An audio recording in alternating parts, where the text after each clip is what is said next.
Helen Keller is known around the world as a symbol of courage in the face of overwhelming odds. Helen Keller was so important to changing the attitudes all over the world toward handicapped people, but in particular, blind people and deaf and blind people. Helen Adams Keller was born with full sight and hearing on June 27, 1880 in Tuscumbia, Alabama. Yet at 19 months, she was stricken with what at the time was called brain fever and was left both blind and deaf. Helen was a very privileged little girl. Her parents were quite wealthy, and her mother in particular was very intelligent and very well read, and she contacted the Perkins School for the Blind and managed to get help in the form of Anne Sullivan Macy, the now very famous teacher of Helen Keller.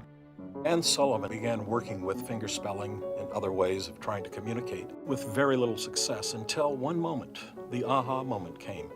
It hit Anne to take Helen out to the water pump, and she hand pumped the water and let the cold water flow through Helen's one hand while she fingerspelled W-A-T-E-R in the other hand. Everything just came together for Helen and for Anne, and all of a sudden the behavioral problems disappeared and they started fingerspelling, and they managed to develop 30 different new words by the end of that first day, and they were on their way.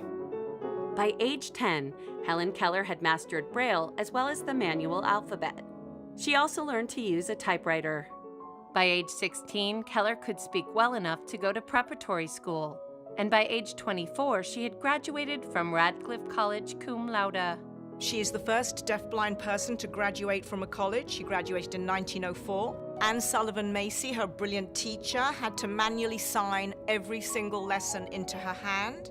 When Helen was still in college, she wrote her first book, her biography. From that, she began writing other articles and speaking. And because of her deafblindness, people would pay attention in a way that they didn't to other people, perhaps. And she used that to advocate for not just disability issues, but political and social issues, including women's suffrage, birth control, and other issues as well. Helen Keller was famous from the age of 8. But her celebrity increased as she championed the cause of those with disabilities internationally. During the 1930s, 40s, and 50s, she traveled the world, 39 countries, bringing hope and courage to millions of people. She changed the perception of people with vision loss. Rehabilitation centers and schools for the blind were established because of her visits. In the late 50s and early 60s, Helen's life story was brought to the masses with The Miracle Worker, first as a TV movie, then a Broadway show, and finally an Oscar-winning movie. She knew everybody from Alexander Graham Bell to Lyndon B. Johnson, and she was brilliant at leveraging all the people that she knew for help to change the lives of those with vision loss. Helen Keller lobbied on behalf of the American Federation for the Blind for 44 years. She died in her sleep on June 1st, 1968, just weeks away from her 88th birthday. Helen Keller will be remembered for really transforming the view of the blind and others with disabilities.